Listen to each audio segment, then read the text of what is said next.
Welcome to Discussing Dad Life, where we break down bullshit so you don't have to. I'm Void, this is No, and let's go. Okay, welcome to Wellspring Wednesdays. Have you seen my beach ball? So we were trick-or-treating, right? The Main Street had trick-or-treating. Yeah. I brought the kids down. We were going around. Cool costumes. This one lady dressed like Hulk Hogan, dude. Oh, shit. It was amazing. Like, she pulled it off perfectly. Had the beard and everything going on. Like his little freaking handlebar mustache going on. Awesome. I was like, yeah. It was great. It was hilarious. This was yesterday? This was yesterday on Main Street, yeah. Yeah, because Halloween's Tuesday, right? So, yeah. So that's when you told me you went trick-or-treating, I was like, did I miss Halloween? No. I wouldn't put it past me. Oh. Yeah, no, it was fun. I mean, it's busy. Main Street was busy as heck because, right, it's like 5 blocks or whatever on both sides. You just go in there. Kids, filled up their buckets. That's cool. And got to see a lot of interesting costumes. I love seeing those costumes where somebody actually took the time to make it. Yeah. You know what I mean? They put forth an effort and then come out either like really, really cool or really horrible. So so Halloween's great when you get to see the costumes, like people put in effort. But the bad part about Halloween is it also is like an excuse to dress like a slut. Like I don't know how else to say it. Like, no, I get it. Like some of the outfits should not have been in public yesterday that I saw. Oh, no. Is it like those horror stories you see at Walmart? I don't know about those. those. Dude, if you ever get bored, look up The People of Walmart. Oh, yeah. Yeah. No. Now that you say that. Yeah. Oh, no. So, well, they tend to use that as an excuse to dress. Like, this one girl had a mini skirt on with fishnets and both ass cheeks just hanging out and walking around, and I'm just like, this is supposed to be a family event. Like, well, it's no worse than what they're doing in Cali at those gay pride rallies and stuff. No, but I'm just sitting here like, please, why don't put some shorts on? Yeah, have some self-respect. Put some shorts on. People don't need to see that. Yeah, I agree with you. And no, I'm not a prude. Like, no, it's just there's a time and a place for it, right? Exactly. And Main Street with a bunch of kids walking around is not the time or place. No. You need to leave. What you do in your bedroom is, you need to leave. You know what I mean? Yeah. What you do in your bedroom is obviously your business, but you don't need to make your business public. Yeah, exactly. So, we got an interesting topic for today's Wellspring Wednesday. I think it's important. I think so too. Men's mental health. We kind of covered this a little bit on Monday's episode. Yeah, we've touched bases with it. Yeah, and we still need to get we'll have to figure out how to get him down here. Yeah, we might just have to have him do a meeting online or something to have him. Well, either that or get him down here somehow. Yeah. Yeah, I do go to Boise every now and again, so it's something I could probably schedule out and just get a hotel room and run them up and down, Yeah, we'll see. Something like that. We'll figure something out. But getting back on topic, mental health, men's mental health, to be more precise, here in America has been deteriorating since God, who knows how long now. It just seems to be getting worse and worse, though. Well, I think it's a topic that typically is not talked about, right? Facts. I mean, you're a man. I'm a man. I like to think so. When we're raised not to let the stress get with us. We're raised to be stoic, Suck it up, buttercup. Yeah, suck it up. Get over it. Life isn't fair, right? Yeah. That's a good way to put it. Which is all true. But what that does, though, is it doesn't open the door for how to deal with things when you have like a traumatic event in your life, or when you're struggling trying just to make sure that your wife and your kids are taken care of. Right? Yeah, I know it really sucks when you have a person who you want to communicate with, but you don't know how. You're emotionally stunted in that department. Yep. And I've struggled with that. It's hard sometimes to put. What I found helpful for me is when I need to, when something's bothering me, I tend to be, I've learned that I need to be direct and not let it fester. Right. I used to always be like, oh, well, I might just be reading into it, but then it starts eating at you. Right. Yeah. So now what I do now is like, hey, I'd rather be direct and upfront. If let's say I'm in a relationship and that relationship has progressed where I think it's going well, Mm-hmm. and I see something that I don't like. Something you notice. Something I noticed that's kind of a red flag. Like, rather than being childish or immature about it, I'd rather, hey, I noticed this. This is what, I'm a little confused on this. Would you mind explaining it to me? Yeah. And a lot of times that in and of itself is the catalyst to actually get it through. Or if I can't find the words when I'm speaking, I take time and I sit down and I write it out. Yeah, that's a good way. Right. So, I struggle with that still this day. Like, I don't know if it's because of my upbringing or whatnot, but I do know that, I still struggle with that. I mean, and it's not that you don't care about the other person. It's literally because you don't know what to do. And there's nothing wrong with that. If you're watching this and you feel like you're in the same boat, just remember, you're not wrong. There's nothing wrong with you. But this is how, if you decide to want to fix it, this is what we've done. Yep. So, you had a list that you were looking at your phone. Do you want to read off what your list was real quick, and then we'll go off the one that I pulled up here on the computer? Yeah, this is from priorygroup.com. It's just a blog, it looks like. But it says the biggest cause of mental health issues in men's lives are work, 32%, their finances, 31%, and their health, 23%. 40% of men polled said it would take thoughts of suicide or self-harm to compel them to seek professional help. So when I hear that, or when I read that, that says 40% of the people that they actually interviewed would only go seek professional help as if those thoughts started entering their minds. That's 40%, but that's not also mentioning how many of that doesn't work on. You know what I mean? It doesn't actually give you the statistics of the people who actually commit suicide, because I know men commit suicide more often than women. Yeah, we commit suicide at a higher rate. Yeah. So they're saying work, finances, and health are the three big reasons in that article. This article, which is from the Healthy Male, it says, what are some of the causes for mental health issues? This doesn't give percentages, but it's a list. They summarize some of the most common causes of mental health issues in men, and those are traumatic life events, which makes sense. Having a child die is a very traumatic experience. I mean, knock on wood, man. Yeah, I mean, that in and of itself, I can't even fathom how I would react to it. I don't like thinking about it, to be honest with you. I don't either, because when I start, I'm not going to go too much into detail, but there was an event that happened that I know of that directly affects someone that I interact with frequently. Mm-hmm. And just the age of that child and the age of my child are very similar. So it's like, it was hitting really close to home, and like I could feel like, normally I have like a very optimistic kind of personality, and I could feel myself a little bit more subdued just from the mere being around it. So I don't even know how I would handle it, having to go through it, No, thank God neither one of us have had to. Yep. Relationship problems. So we've both had relationship problems. Oh, I've had plenty of those. 100% that is a cause for some health issues. I mean, yeah. There was a time that I was going through a really rough spot, and I didn't sleep for like 5 days straight, dude. Oh, I believe it. Like the stress was just eating at me.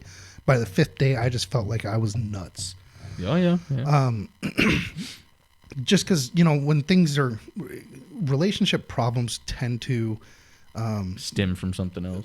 Well, they stem from something else, but they also make you question who you are, right? You start questioning your core. Like, why is this happening to me? What did I do? The failures on that part. Yeah. And luckily for me, I went ahead and just started talking with someone. Because I was not in a good spot. I was very like, what the fuck kind of thing. So I needed someone, a third party outside of everything, that I could just talk to. And what I found out while doing this for like the 2 months that I was talking with him weekly, is I already knew all the decisions I needed to make. I just needed to be comfortable making them. Just needed that affirmation. It wasn't even the affirmation. It was I needed someone to goad me into putting speech to my feelings, right? Oh, okay. And as soon as that happened, like just things just started calming down, and all of a sudden it was just kind of a clarity, like, hey, as much as this sucks, I can move forward, and this is how I'm going to move forward. Yeah, like I got this kind of thing. And which is interesting because you know how, like, so I'm going to go a little biblical on this. So in the Bible, right, everything was named, like things that have power are named, right? Yeah, yeah. So Adam was in charge of naming everything on the planet, right? Because once you name something, once you name the unknown, it becomes known. Okay. That's kind of the premise behind it. And I never really clicked and never really understood that thought process until that happened. Until I took what I was feeling and was able to put it into a word, right? Or words. Okay. So a lot of times it's that confusion that's running around in your head. Yeah. That you just don't understand what it is. But as soon as you're able to articulate it, that power, that confusion starts subsiding. Yeah, I can agree with that. I have a hard time explaining like how I'm feeling or something. Like usually I'm just like, give me a minute. Yeah. Let me calm down, or I don't, and like it gets frustrating on the other person's part. I can only imagine because they want to know, they want to help, you know, if they give a shit about you. And like you're just sitting and you're like, I don't know what to say. Like there's just, you know what I mean? Like I can completely understand that. 100%. Next one on the list is employment problems. Yeah. Goes back on your list. Yeah. Physical health problems goes back to your list again. Social isolation. Now, this is interesting, and this is one reason why I wanted to start this podcast with you. Yeah, this is. Yeah.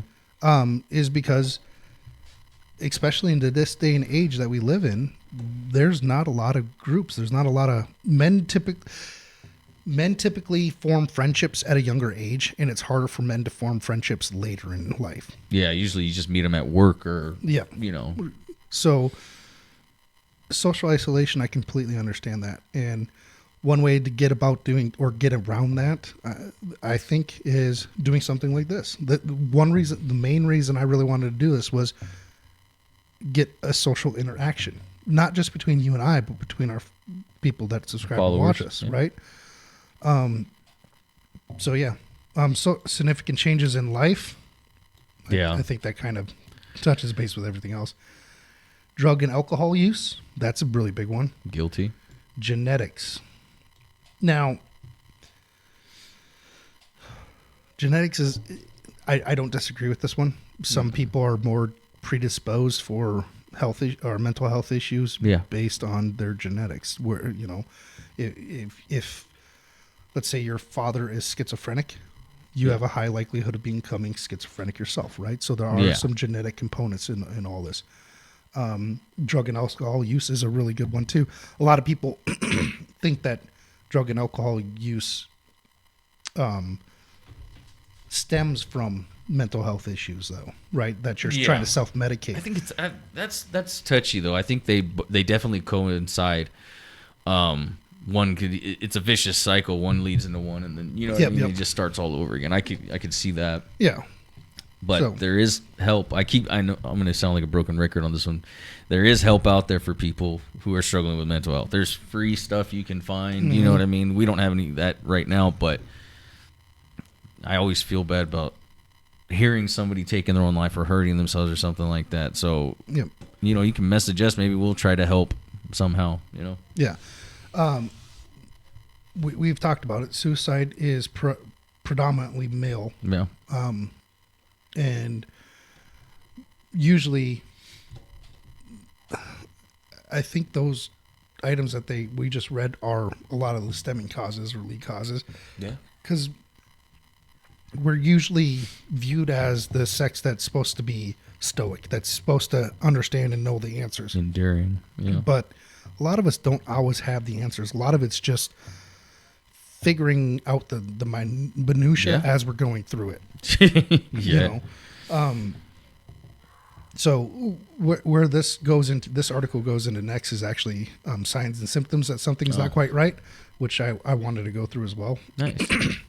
Feeling nervous or worried for a prolonged period. So anxiety? Yeah, anxiety. Feeling sad or down often. Mood swings. Mm-hmm. Lack of interest in things you used to enjoy. feeling overwhelmed with stress, Ding, ding, ding, ding, ding.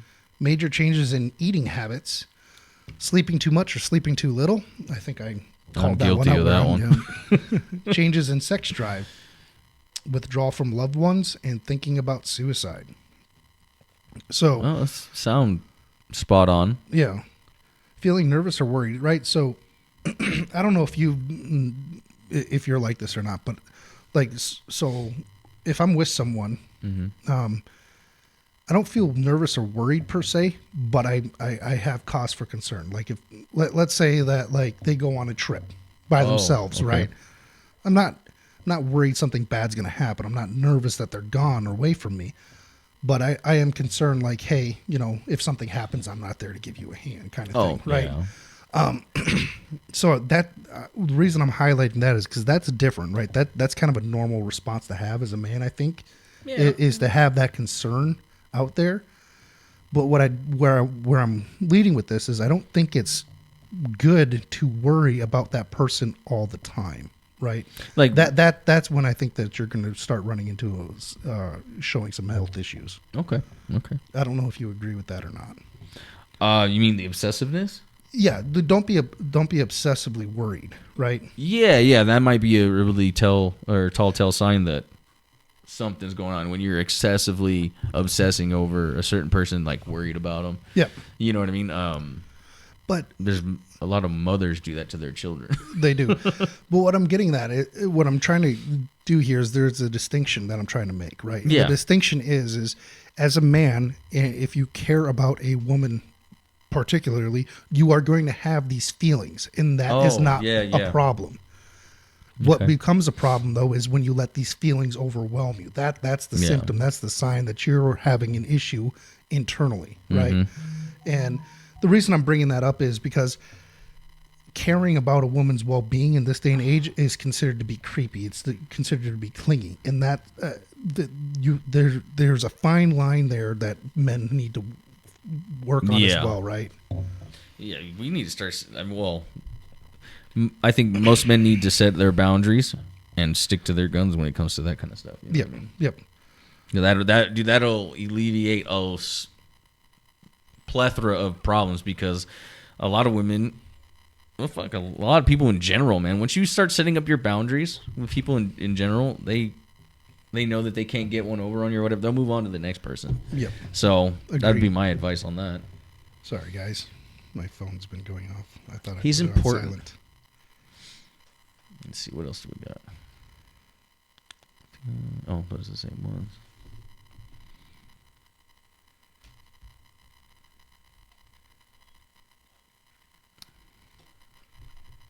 Sorry. No, you're fine, buddy. What you should do if you are worried about your mental health. According to Healthy Male here, it says, if you're experiencing any of the above symptoms, you should reach out to someone you trust as soon as possible. Do not assume that these feelings will go away on their own. So that's interesting, right? If you're having these symptoms, reach out to someone you trust. And I kind of alluded to this earlier. Mm-hmm. Men typically form friendships at a young age, and it's hard for them to form friendships at an older age. Yeah. Right? So, take me, for example. I moved away from most of my childhood friends when I was 17, just turning 18 years old. So I don't have a strong core group of friends, in my opinion, anymore. Yeah. I have some that I talk to. But where I'm going with this is, if you've moved away from your friends, establishing a relationship is important. Yeah. As a man. So you need to have other men that you can rely on to help sort through some of these daily struggles, and don't let the fact that it's harder to form friendships later in life stop you from trying to actually reaching out to other people. Right. That's what I'm trying to say. Yeah, no, that makes sense. Everybody needs somebody to talk to. 100%. 100%. We are a social creature. That's how we're made. Shit, man, get a dog. Get a cat. Do something. Don't let the thoughts or those feelings overwhelm you. I do like this statement right here. Do not assume that these feelings will go away on their own. That is a very powerful statement, because they won't. No, you can't just keep putting everything in a closet and closing the door. You know, what I mean? Eventually that shit's gonna bust open. Yep, and that is the trope of the man or the wife beating man, right? Is that they don't know how to deal with it, so they keep stuffing it in this jar, and then eventually it overflows, and then they start becoming violent. Yeah, because men are predispositioned for violence more so than women are. I heard something the other day, and it kind of touches me. It says women cry, right? Yep. You know what I mean? They're emotional. So do men, but men's version of crying is anger. Yes, 100%. You know, I heard that the other day, and I was like, dude, it just felt like a little light bulb clicked on. I was like, that makes so much sense because that's how we are. That's us crying. That makes so much. Sorry. No, it makes sense, dude. It does, yeah, because men's go-to emotion is anger, typically. Yeah, and that mainly because anger is kind of, from a biological standpoint, it's a great defense mechanism, right? Yeah. Right. That is how you survive in the wild. Mm-hmm. But in modern society, that is not the best way to go about it. So you need to learn tips and tricks on how to avoid going into the anger. Yeah. Right. And usually that is just taking the time to step back. Yeah. Take a minute. Breathe. Because don't drink. Don't say something in the heat of the moment. Take a second. Take a pause. Yeah, dude. Right. Because once you say something or once you do something, that's it. You're done. You've already committed to it. But if you're able to distract yourself and think logically, right? Yeah. About it, then you can. Well, words are strong, man. I don't give a shit what anybody says. Words are powerful. Words are very powerful. They can cut you more than a knife, and they cut deep. Yep. You know. Yep. Talking to someone you trust is the first step in the right direction to getting the care and support you need. I don't disagree with any of this. I would say that as a man, I think you need to go to either a professional or go to your friend group, your male friend group. Yeah. Don't go to your wife. Don't go to your girlfriend with your issue. No, they have a biased opinion. Well, it's not about the biased opinion. It's about maybe this is coming from my framing of logic on how a relationship works, which is if you're in a leadership role inside that relationship, inside the confines of that relationship, and you're supposed to lead, any sign of weakness that you don't know or that you're questioning or that you're having self-doubts can be damaging to that relationship. You need to be there. You need to be the rock for her. Yeah, but I think then the argument to that would be, well, that's why your person's there for when you're not at 100%. You know what I mean? Oh, I don't disagree with you in some ways there. What I'm saying is, if you're going to be leading that relationship, and let's say you have a financial question or you're stressing about finances, you don't want to burden her with the fact that you might not be able to make rent this month, right? So you need to go to your buddy and say, hey, dude, look it. And like, I've been really struggling, right? If that's who you're comfortable talking to, obviously, by all means, go ahead. I'm not saying not talk to your buddies or anything. What I'm saying, though, is you need to protect her from that as well. That doesn't mean keep her in the dark. It just means don't put your problem onto her because, you know, if we go through the biological differences between men and women, men are typically set up or viewed to be the ones that solve the problems. Right? Yeah, we're problem solvers. I'll give you that. So if we're the problem solvers, we're not wanting to burden our partner with having to solve our problems for us. Yeah, definitely. I mean, I do the same thing. I just the way I heard it at first presented is like, don't talk to your partner. You know what I mean? But at the same time, I'm like, well, the argument is you're supposed to talk to your partner. You know what I mean? Well, yeah. Maybe I'm just not wording it right. No, I'm not just saying don't talk to your partner. I'm saying I misunderstood you. Is all it was. It's all about shielding. Yeah. You're just trying to protect him from that actual issue, and I get it. Right. Well, so like in my mind, there's only a few valid reasons why you can cry in front of your girl, as well. Okay. Right? Well, what are those? Death in the family. That was the first thing that came to my mind. Yep. So death in the family, that's logical. I mean, you're going to be an emotional wreck at that point. It doesn't matter. Your mom passes away. You know what? Your girl's not going to look at you like, hey, you're weak. No, she's going to look at you like, yes, that is a very traumatic. Yep. But so death in the family is one, and then death of very close friends is two. But other than that, there should be no reason why you cry to your girl about anything. I mean, That's my opinion. yeah. Right. Well, I mean, there's ancillary things like, let's say your wife and you raise animals, right? And you have to put one down, and you're Either way, that's all death, man. it's basically anytime life is ending is about the only time that you should show that weakness of crying in front of your girl. Okay. But that doesn't mean that, like, hey, dude, I'm stressing about making my month's rent. I'm fucking coming to you. We're drinking a beer. And like, dude, like, I don't know what I have all this fucking emotion. I'm going to let it out, but I'm going to let it out in front of you so you can go ahead and give me shit and you can help encourage me to make sure I get my rent paid. Yeah, I get what you're saying.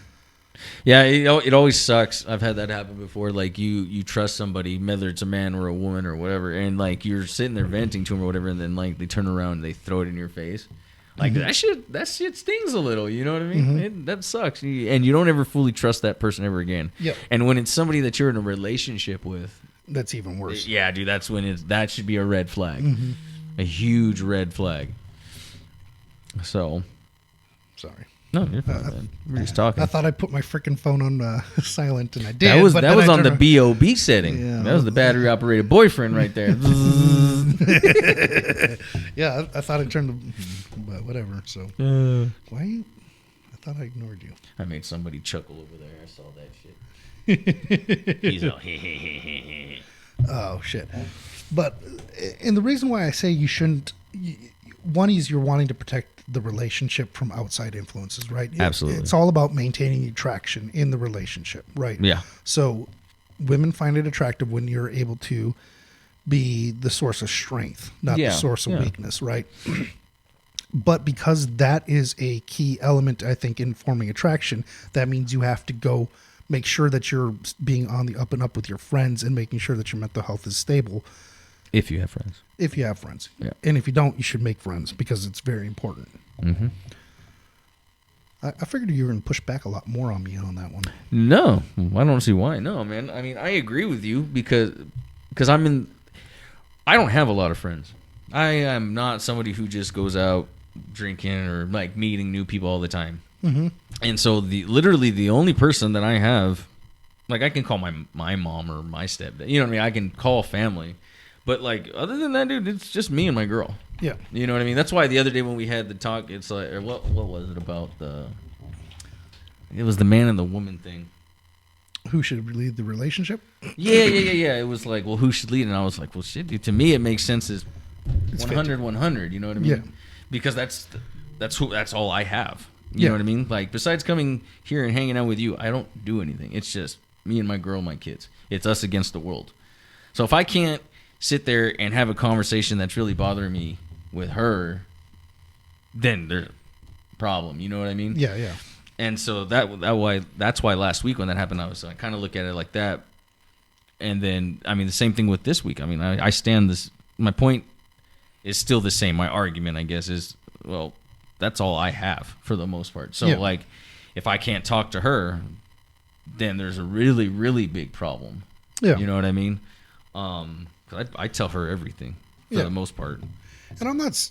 My stance is not that you shouldn't tell her anything. My stance is you should do whatever's in your power to make sure that the relationship is protected and that she is protected. Absolutely. I get, and don't put your stress on her. Yeah, I get that. Your stress is your stress. Her stress is your stress. Yeah, like that. That is the role of you as the leader in.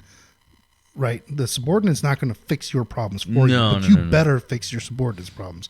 And I hate saying the way saying subordinate, but I'm talking in the leader. I know what you're saying. Follower confines, right? And that's all I'm trying to say is, don't put your stress over here. You need to learn how to deal with your stress, and you when you have someone to talk to outside of putting that stress on her. Yeah. Right, so like you and I are friends. Yeah, you run through you run through an issue, and you don't want to put the stress on her. Give me a call, right? Yeah, like I don't mind. I'll make fun of you, jokingly, lovingly. Yeah. Right? You won't mean. Yeah, you'll talk shit, but you won't like mean the insults. I get it. Right, because men and women communicate differently. We communicate by poking fun and shit talking basically. Right? Yeah. So like. Have you ever sorry, have you ever had been with a girl who that's what she like, that's how like she doesn't communicate, but that's how she kids around with you, and like Yeah, I find it so frustrating. sometimes I get like that sometimes whenever I'm around. It's like you're not, because it's masculine energy. yeah, dude. To me, it comes across as masculine It's like, energy. I I'm just need like you're not my buddy. Like, yeah, I mean, yeah, we're friends, but it, like on a different friend level. You yeah, know what I mean? Yeah, Like, yeah. I'm like, so I was dating this one girl who kept calling me dude. And yeah. like to the point where I'm just like, I'm done talking to you because you can't seem to stop calling me dude. I'm not your dude. Yeah. Like you call me dude, completely fine. Yeah. But it's a completely different relationship dynamic, right? Yeah. Like Yeah. that masculine energy coming across in dude. Like, no. No, you better call me baby. Sweet cheek something. Call me daddy. Yeah. Big Daddy J. Yeah. Jeez. We have no life. But yeah, so men's mental health is definitely something that doesn't get talked about a lot. No, it doesn't. And I would encourage any man listening to this, don't give into the dark thoughts that pop in your head. Don't give into the worry. Go to your friends, right? Yeah.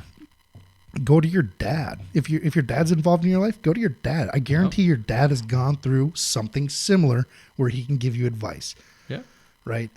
I know men are typically conditioned to go it alone. But we can't do everything alone. We do need a trusted group that we work with. And that usually comes in the forms of fathers and brothers and good friends, sometimes even work colleagues. Yeah. You know, mothers and sisters actually are not a bad place to go to either. They don't typically understand the male, but they'll listen. And sometimes that's all you really need. Facts. So, what else you want on this one? That's a wrap, Home Slice. Perfect. End it. Thank you for watching. Please give us a like, share, and subscribe. Till then, peace.